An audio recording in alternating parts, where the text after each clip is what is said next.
Hello, my dear students of class 12. I welcome you again to psychology class, and that in this class we will be discussing on the Unit 1 intelligence. In my previous class, I have gone through the meaning, the definition, and the theories of intelligence. So this is a continuation of my previous class on Unit 1 intelligence, that is for class 12. Now today, the topics that I'll be discussing will be on concept of IQ. Now, the meaning, the definition, and the theories. Now, after the theories of intelligence and everything, the concept of IQ is fairly simple. So when it comes to concept of IQ, the meaning of IQ itself is intelligent quotient. Okay, intelligent quotient. All right. And then when it comes to intelligent quotient, why IQ is important? Everyone has an IQ. Every individual has an IQ. Some of us may have higher IQ.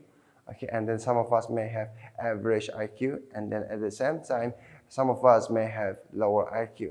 So, but how do you know that a person has lower IQ or average IQ or higher IQ than many individuals? Then in order to find out the IQ of an individual, there are different tests that are being conducted, and intelligence tests that can be conducted. And one of the tests that is conducted in order to find out the IQ of an individual can be Wechsler Adult Intelligence Scale test. Okay, that is WAIS, W-A-I-S, WAIS. But these scales have different, again, they have first, second, third, fourth, and so on. So we have different types of tests in order to find out the IQ of an individual. At the same time, in order to find out the IQ of an individual when it comes to performance, then course block test is one of the tests that can be used in order to determine the IQ of an individual. Now, once the IQ tests are done, then all the scores are being collected by the researcher or by the tester who is testing the IQ of an individual. So all the data, all the scores, and then they will compute the scores, and then they will come up with a definite score where it is referred as the mental age. So mental age is denoted by MA. So mental age is basically the scores that an individual has acquired when giving the test. Okay, when doing the intelligence test, that is the mental age. And CA is a chronological age. Chronological age is basically the biological age that we have.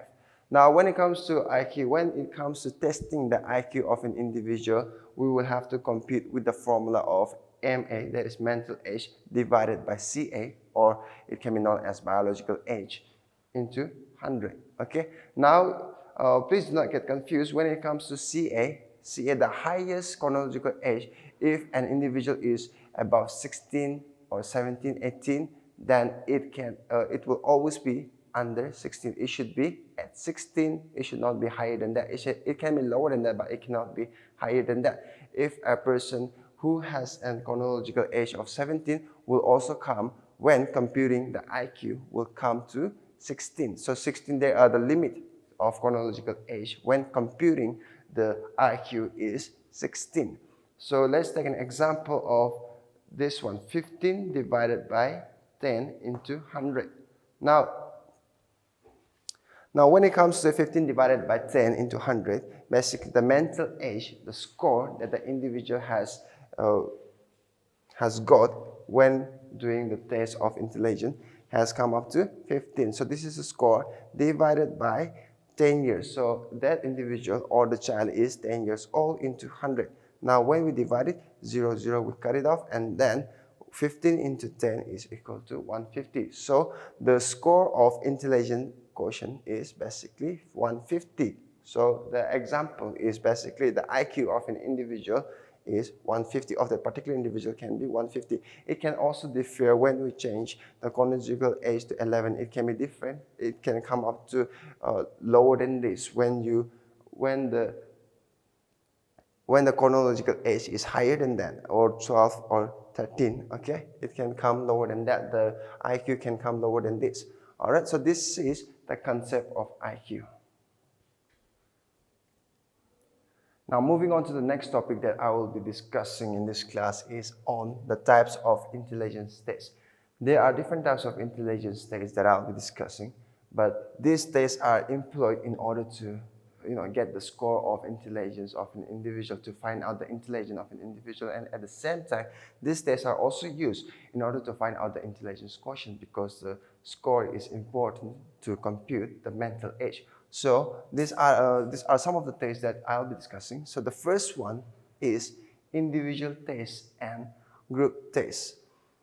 When it comes to individual tests, individual tests is basically done to an individual. Now, an adult can be an individual, or a child can be an individual. So when the tester is testing the intelligence of an individual, it can happen like one-to-one basis, like face-to-face, where the tester can give questions to the individual in order to take the correct answers, or he can do some certain kind of test that involves using the intellectual of the individual.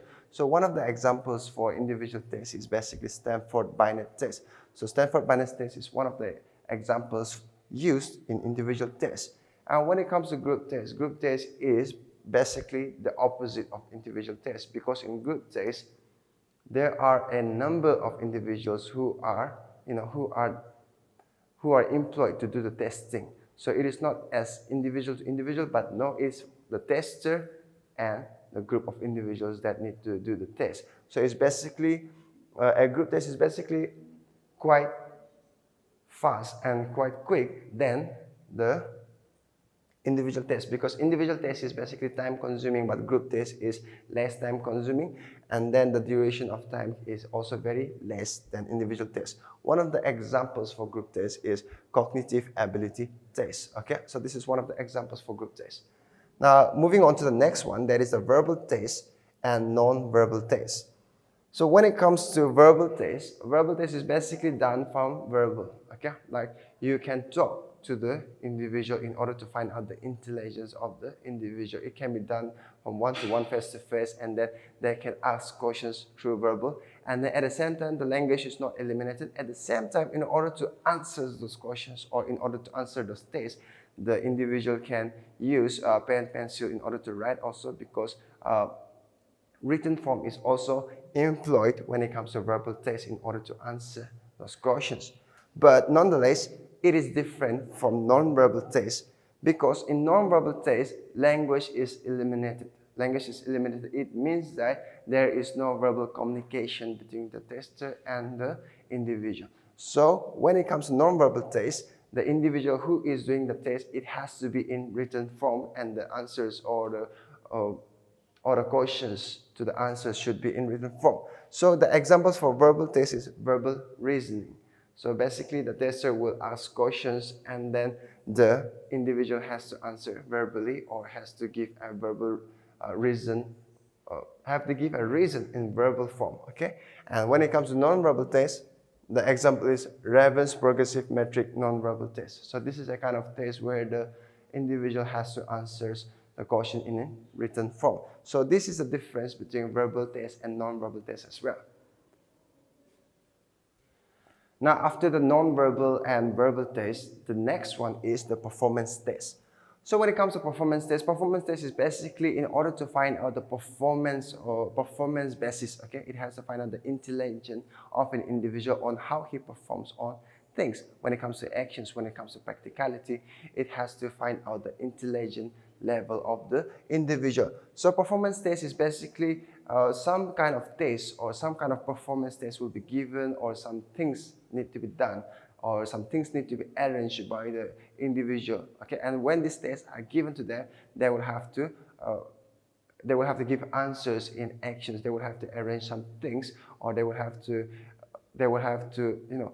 when it comes to, like, for an example, when a person in a performance, it can be an example of maze. Okay, in a maze, if we are able to find the intellectual of an individual when it comes to this, so he has to find a door. So if a person is close at the door and he has to find clues in a room, then after only finding the clues and joining the clues, then finding the key, if it becomes one of the tasks that the individual has to perform, then the tester will have to, or the experimenter will have to see how much time does that individual takes in order to complete the task. And then according to the task,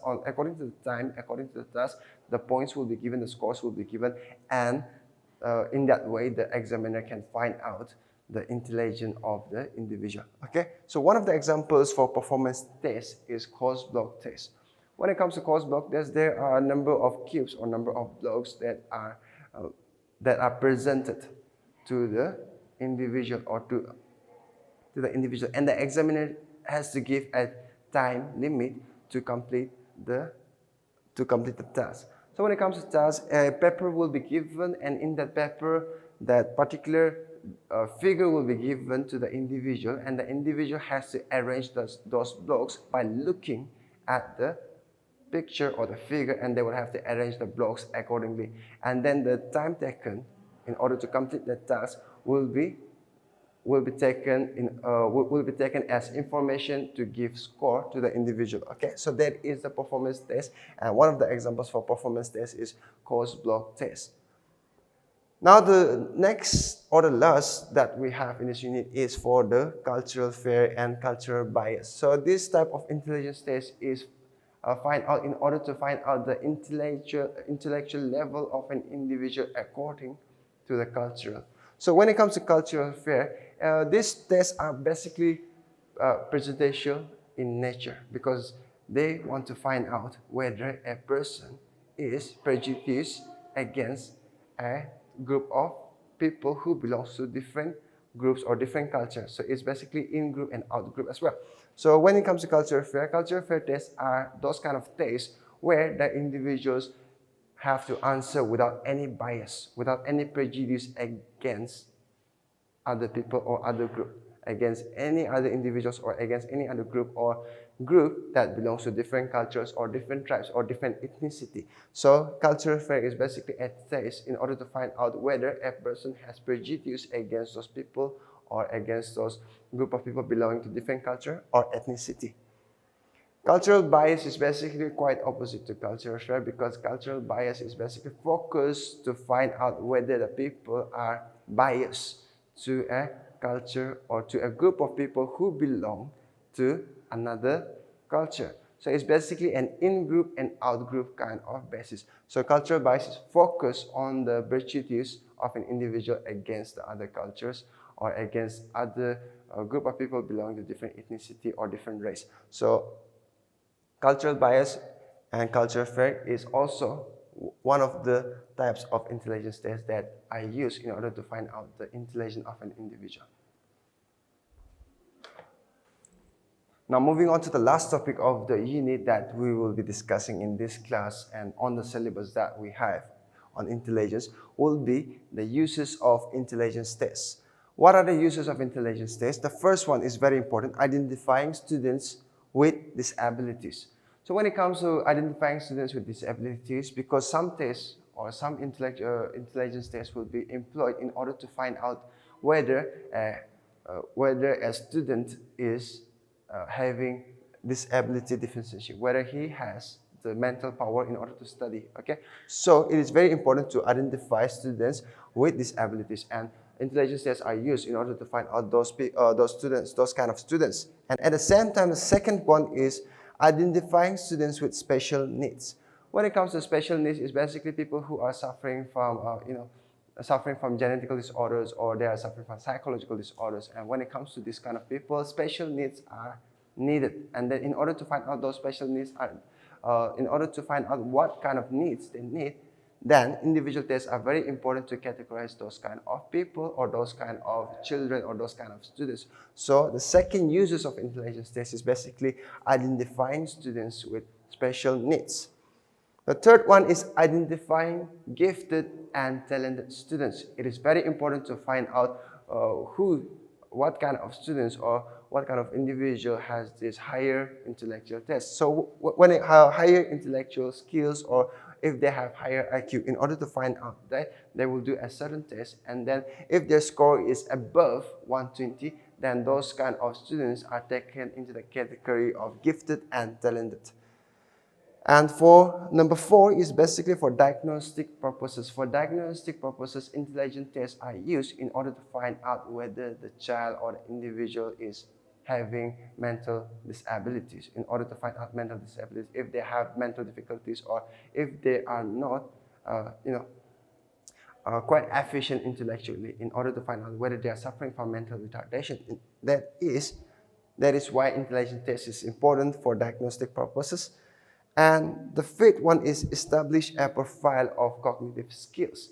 When we use intelligence tests, we can find out whether a student has skills, okay, cognitive skills. Like example, if a student is good in music, then we can find out through the test that yes, this particular student has higher skills in music than other individuals, or when it comes to like mathematics, or when it comes to science. Intelligence tests can make sure to find out whether in which subject or in which skill or in which field the student can excel. Okay, so it's basically like career counseling. And then in career counseling also, intelligence tests are very important in order to find out which path a student can take, because if a student is good at music, then he can pursue that kind of profession, or if a student is good at mathematics, then he can pursue that kind of field. So that is why in order to find out that intelligence test is very important, and these are some of the uses of intelligence tests.